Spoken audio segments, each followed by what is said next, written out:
हमारे गांव में 2 शादियों की परंपरा थी। अगर कोई 2 शादियां नहीं करता तो उसकी पहली पत्नी गायब हो जाती। मैं इस परंपरा को ख़त्म करना चाहता था। मैं शादी करके अपनी पत्नी को शहर में सुरक्षित जगह पर छोड़ आया और गांव वालों को बताया कि मेरी पत्नी गायब नहीं होगी। ये परंपरा ख़त्म करो। और साथ ही मुझे पता लगा कि मेरी पत्नी तो चारों तरफ बहुत भीड़-भाड़ थी। मेरे गांव के लोगों ने मेरा घर रंग-बिरंगी फूलों से सजा दिया था और लड़कियां ढोल की आवाज़ पर गीत गा रही थीं। हर तरफ खुशियों का माहौल था। मैं जैसे ही अपनी कार से उतरा तो सामने का नज़ारा देखकर मैं घबरा गया। मुझे आता देखकर लड़के-लड़कियां भागते हुए मेरी तरफ आने लगे और ढोल बजाने वालों ने भी जोरों से ढोल पीटना शुरू कर दिया। कुछ ही देर में मम्मी और पापा भी आते दिखाई दिए और मेरी दोनों बहनें मुझ पर आफत बनकर टूट पड़ी। मैं 2 साल बाद अपनी पढ़ाई पूरी करके बाहर से वापस आया था। मेरे आने की खबर सुनते ही अब माँ ने शादी की डेट रख दी थी। बाहर जाने से पहले मैं अपनी पसंद से अपने मामा के दोस्त की बेटी सुमित्रा से मंगनी करके गया था। इस बात से मेरे घर वालों को कोई दिक्कत नहीं थी। सब कुछ मेरी पसंद पर तय हुआ कि मेरे वापस आने पर विवाह होगा और यहाँ आकर मैंने देख लिया था कि सारी तैयारियाँ पूरी हो चुकी थी। मैं सफ़र से थका हुआ था मगर सब लोग मेरी जान ही नहीं छोड़ रहे थे। दुल्हा दुल्हा करके मेरी नाक में दम कर दिया। मम्मी ने कहा, अब छोड़ो भी उसे, आराम कर लो, कल जी भर के तंग कर लेना। उनके कहने पर सब भाग गए और मैं चैन की सांस ली कि पापा कुछ परेशान से कमरे में आते दिखाई दिए। उनको इस तरह देखकर मैं चौंक गया। कुछ देर पहले तो वो बहुत खुश थे। क्या बात है पापा, सब ठीक तो है ना? मैंने प्रेम से पूछा, मगर पापा बात को टाल गए। कुछ नहीं, बस थक गया हूँ, तुम भी आराम कर लो, सुबह बात करेंगे। मैंने उनको जाते देखा मगर मेरा दिल घबरा गया। कोई तो बात थी कि पापा के चेहरे पर इतनी परेशानी दिख रही थी, मगर बिस्तर पर लेटते ही मेरी आंखें बंद होने लगी और कुछ ही देर में गहरी नींद में खो गया। सुबह मेरी आंख किसी शोर से खुली। मैं जल्दी से बाहर आया जहां मम्मी आंसू बहाए जा रही थी और पापा सिर पकड़े बैठे थे। क्या हुआ पापा? मैं जल्दी से उनके करीब चारपाई पर बैठ गया। मैं बहुत परेशान था कि ऐसा क्या हो गया। 2 दिन बाद मेरी शादी थी और शादी वाले घर में ये रोने का माहौल क्यों बना हुआ था? पापा ने मेरे कंधे पर हाथ रखा। कुछ नहीं तो परेशान ना हो। तभी अचानक मम्मी बोल पड़ी, कैसे परेशान ना हो? बता दे उसको, उसको भी तो मालूम हो। आदेश भिजवाया है, मम्मी आंसू पोंछते हुए बोली। अब मैं समझा, न जाने सरदार ने क्या रायता फैलाया था कि मेरे माता पिता इतने परेशान थे। पापा ने मुझे अंदर कमरे में चलने को कहा और खुद भी मम्मी को चुप रहने का कहने लगे। पापा ने मुझे जो कुछ बताया, यह सुनकर तो मेरे होश ही उड़ गए, क्योंकि उनका कहना था कि सरदार का हुक्म है कि तुम एक ही दिन में 2 शादियां करोगे, वरना तुम्हारी पत्नी गायब हो जाएगी। ये बात सुनकर मेरा दिमाग खराब हो गया। भला ये कहाँ का नियम है? मैंने साफ साफ कह दिया कि मैं इस बात को नहीं मानता, और जब मैं अपनी पसंद से शादी कर रहा हूँ तो दूसरी लड़की की ज़िंदगी क्यों खराब करूँ? और क्या लड़कियों के रिश्ते बाजार में मिलते हैं कि 2 पैसे देकर एक ही दिन में दूसरी दुल्हन भी ढूंढ लो? मुझे आपे से बाहर देखकर पापा खामोश रहने का कहने लगे, लेकिन मैं वहाँ से उठकर आ गया। तो भला ये कैसा कानून चल रहा था इस गांव में? ऐसी बात आज तक ना देखी ना सुनी। मैं सोचते सोचते खेतों की तरफ निकल गया ताकि ताज़ी हवा में कुछ तबीयत ठीक हो सके, लेकिन वहाँ भी यही बात मेरा पीछा करती रही। शाम को पापा ने फिर वही बात की तो मैंने उनको साफ साफ मना कर दिया कि ऐसी बातें सोचे भी ना। मैं नए दौर का लड़का हूँ और इन सब बातों को नहीं मानता। मगर बेटा, हमारी इज्जत का सवाल है। अगर तूने दूसरा विवाह ना किया तो तेरी पत्नी गायब हो जाएगी, फिर हम लोगों को क्या मुंह दिखाएंगे? पापा भी सरदार की बातों में आ गए। मैंने उनको अच्छे से समझा दिया कि मैं विवाह होते ही सुमित्रा को यहाँ से दूर ले जाऊँगा, जहाँ वह सुरक्षित होगी, तब तो आपको कोई दिक्कत नहीं होगी। मेरी बात पर पापा शांत हो गए। रात माँ ने बताया कि 15 साल पहले ये परंपरा इस गांव में शुरू हुई थी कि जो आदमी 2 शादियां ना करता उसकी बीवी गायब हो जाती। 1-2 लोगों के साथ ये हादसा हो चुका था। तब से हर कोई 2 शादियां ही करता था वरना एक पत्नी भी नहीं मिलती, क्योंकि वो गायब हो जाती थी। और सारी लड़कियों के माता पिता भी ये कड़वा घूंट पीने को तैयार थे। मुझे साफ लग रहा था कि मम्मी पापा मुझसे सच्चाई छुपा रहे थे, मगर मैंने उनको एहसास नहीं होने दिया और कह दिया कि मुझे इस मामले से कोई लेना देना नहीं। मगर मैं इस बात की जड़ तक पहुंचना चाहता था कि आखिर यह सिलसिला कब और कैसे शुरू हुआ था, क्योंकि मैं पढ़ाई की वजह से हमेशा गांव से दूर ही रहा। पापा ने कॉलेज के वक्त से ही शहर भिजवा दिया था, जहां मैं बस हॉस्टल में रहा करता था। मेरे पापा की अच्छी खासी ज़मीनें थी और अपने आम के बागीचे भी थे। हम गांव के सरदार नहीं थे, मगर उनसे कम भी ना थे। और गांव में और भी बहुत से लोग थे जो अच्छे खासे अमीर थे, मगर हमारे गांव में सरदारों की अपनी एक इज्जत थी, क्योंकि वो ही लोग गांव में होने वाले किसी भी प्रॉब्लम को हल करने की कोशिश किया करते थे। वो हर अच्छे बुरे वक्त में अपने गांव वालों का साथ दिया करते, तो हमें भी उनकी हर बात माननी पड़ती। लेकिन ये बात मैं मानने को हरगिज तैयार नहीं था। शादी की तैयारियां जोरों पर थी और वो दिन भी आ गया जिसके मुझे इंतजार था। सुमित्रा मुझे उस वक्त से पसंद थी जब मैं कॉलेज में था। वो कभी कभार मुझसे पढ़ने आया करती। मैं जब भी गांव आता छुट्टियों पर, तो वो मुझे बताती कि मेरी तरह वो भी अपनी पढ़ाई पूरी करना चाहती थी और उसके पापा ने उसे 10वीं के बाद वहीं पढ़ने की इजाज़त दिए थे, क्योंकि वो अपनी बच्ची को शहर नहीं भेजना चाहते थे। उन्हीं दिनों मुझे सुमित्रा से प्यार हो गया और ये मोहब्बत दिन ब दिन बढ़ती ही गई। और अब वो वक्त आ गया था जब मैं अपनी मोहब्बत को पाने वाला था, मगर मेरी खुशी में ये जहर घोलने की कोशिश की गई। उसकी वजह से मैं बहुत परेशान था। विवाह का वक्त था। मुझे लगा कि कुछ संदिग्ध लोग बारात में शामिल थे। शायद वो सरदार की तरफ से पहरेदार थे, क्योंकि मैंने दूसरी शादी से इनकार किया था, तो उनको खौफ था कि कहीं मेरी बीवी गायब ना हो जाए।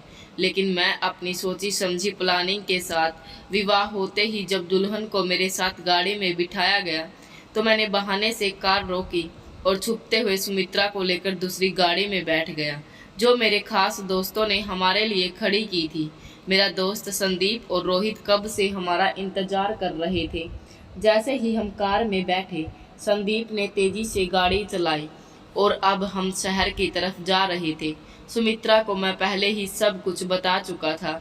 वह काफ़ी परेशान हो गई, मगर मैंने उसका हाथ थाम रखा था ताकि वो धैर्य रखे। काफ़ी दूर चलने के बाद अब हम बेफिक्र थे कि कोई हमारा पीछा नहीं कर रहा था। हमने सारी रात सफ़र किया। सुबह तक हम शहर तक पहुंच चुके थे। ये एक अनोखी शादी थी कि दूल्हे ने अपनी ही दुल्हन को भगाया था, लेकिन ये सब करना मेरी मजबूरी थी। अगर मैं ऐसा ना करता तो हमेशा यही परंपरा हमारे गांव में पनपती रहती।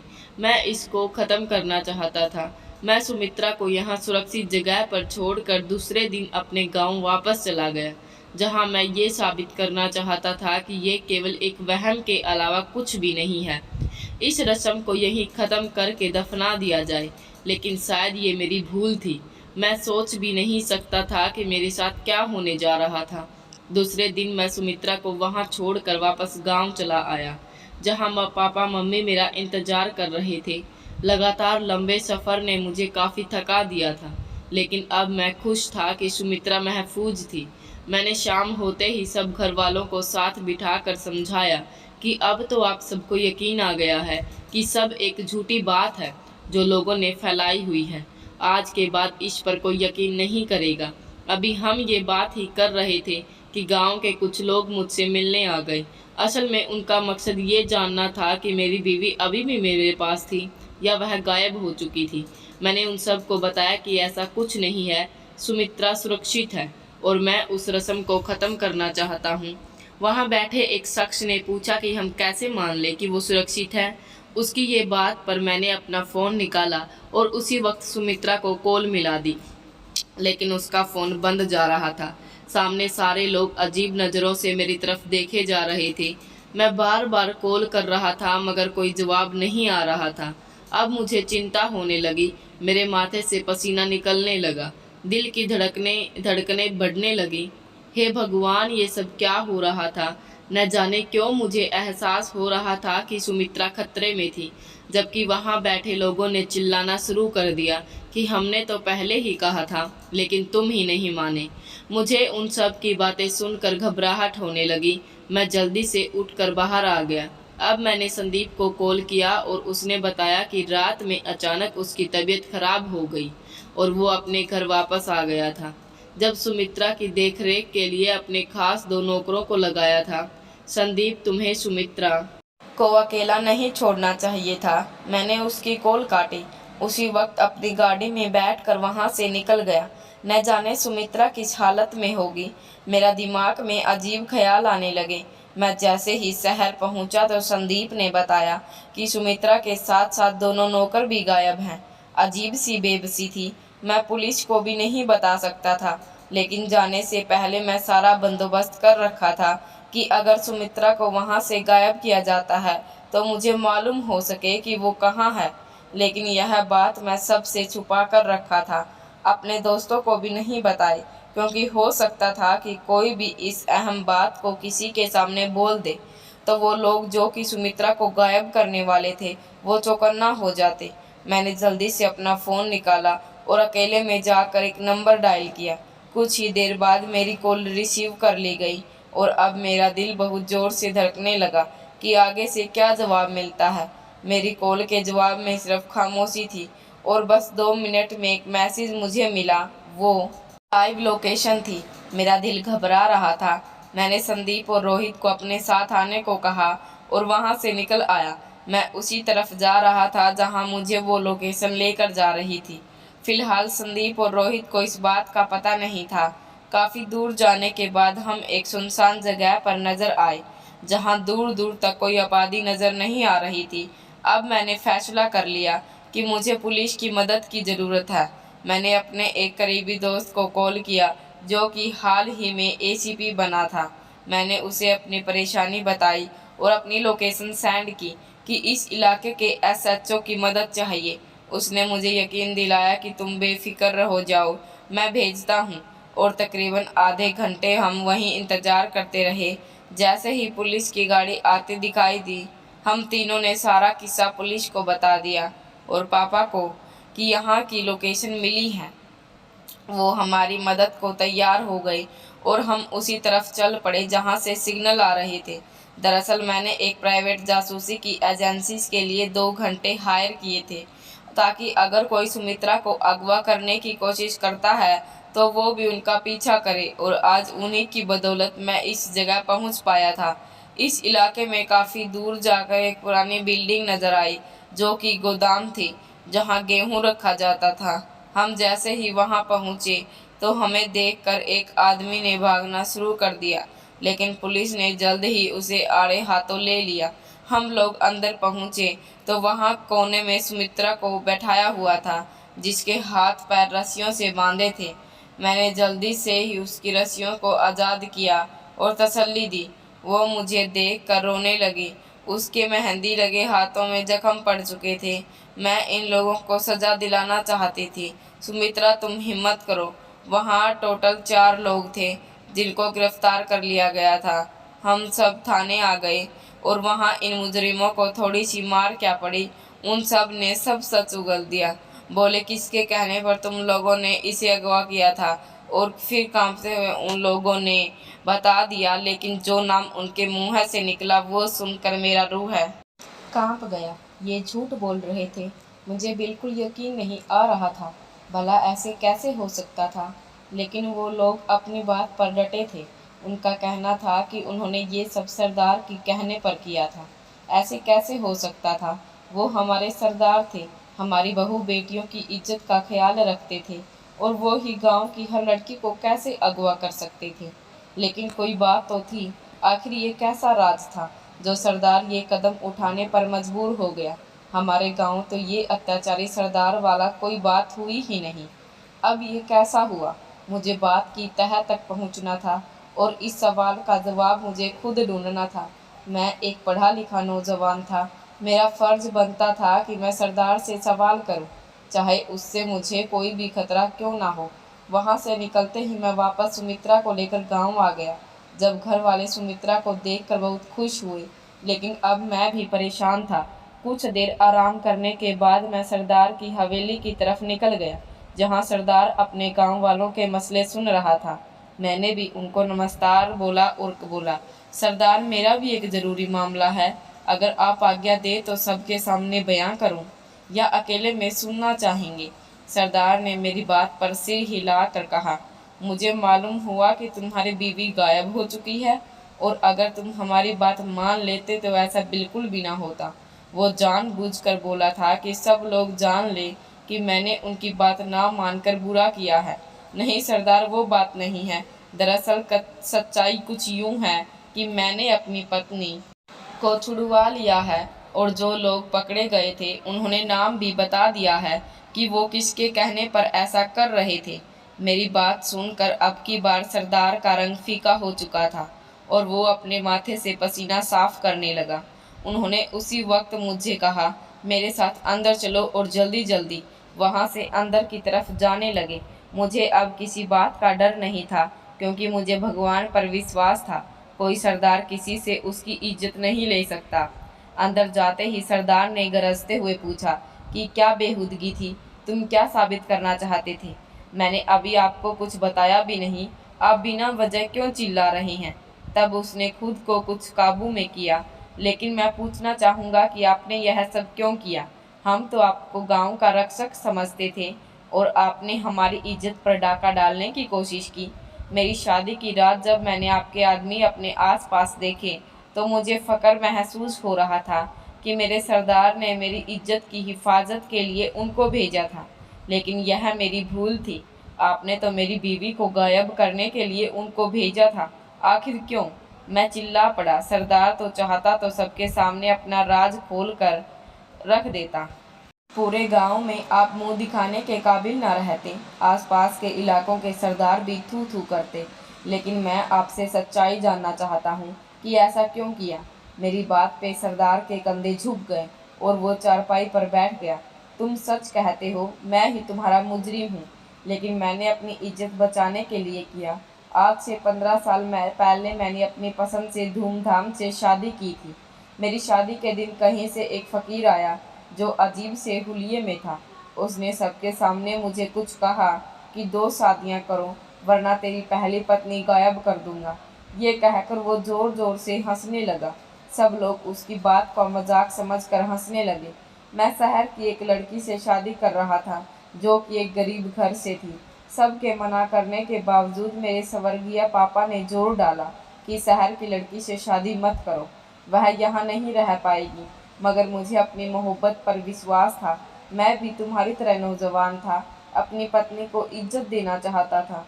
मगर वो शादी की रात ही घर से सारा सामान, रुपया, 100 तोले सोना भी सब कुछ लेकर फरार हो गई। मैं कहीं मुंह दिखाने के काबिल नहीं रहा। मेरे चेहरे पर उदासी थी। लेकिन उसी दिन बाबा ने सबके सामने बात रख दी, क्योंकि साधु ने ये बात कही थी कि 2 शादियां करो, और मैंने उसकी बात न मानी थी, तो इसलिए मेरी बीवी गायब हो गई।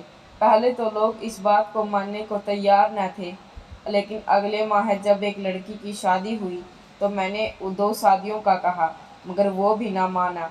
मजबूरन अपनी इज्जत बचाने के लिए मुझे उसकी बीवी को अगवा करना पड़ा, और इसी तरह ये बात फैल गई कि मेरी बीवी भागी नहीं थी, वो फ़कीर की बद्दुआ की वजह से गायब हुई थी, और यहाँ मेरी इज्जत रह गई। तब से आज तक मैं इस बात को निभा रहा हूँ। आज भी मुझे वो रात याद आती है। सरदार की आंखों में आंसू आ गए। लेकिन मेरा यकीन करो, मैंने किसी को नुकसान नहीं पहुँचाया। उन लड़कियों को कुछ दिन बाद छोड़ देता था, और अच्छी जगह उनकी शादी भी करवा दी जाती थी।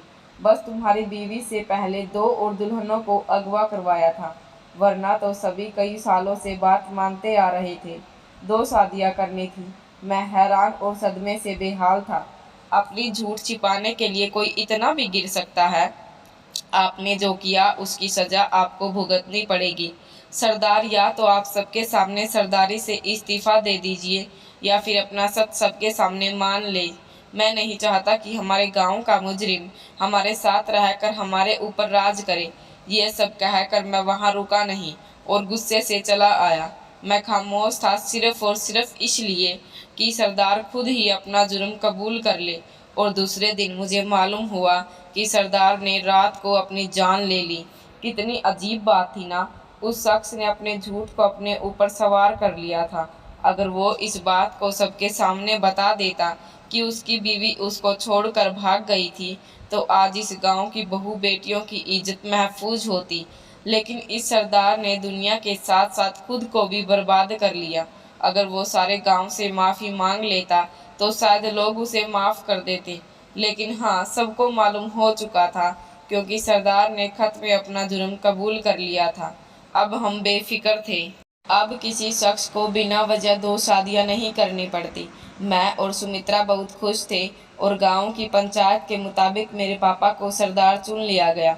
मैंने पापा से वादा लिया कि वो कभी किसी के दबाव में आकर कोई गलत फैसला नहीं करेंगे और गांव के हर इंसान की जान और इज्जत की देखभाल करेंगे। पापा ने वादा किया और आज भी इस पर कायम थे। मैं और सुमित्रा कभी कभी जब गांव जाते हैं तो वही किस्सा दिलो दिमाग में आ जाता है। न जाने क्यों अब मेरा गांव जाने का बिल्कुल दिल नहीं करता।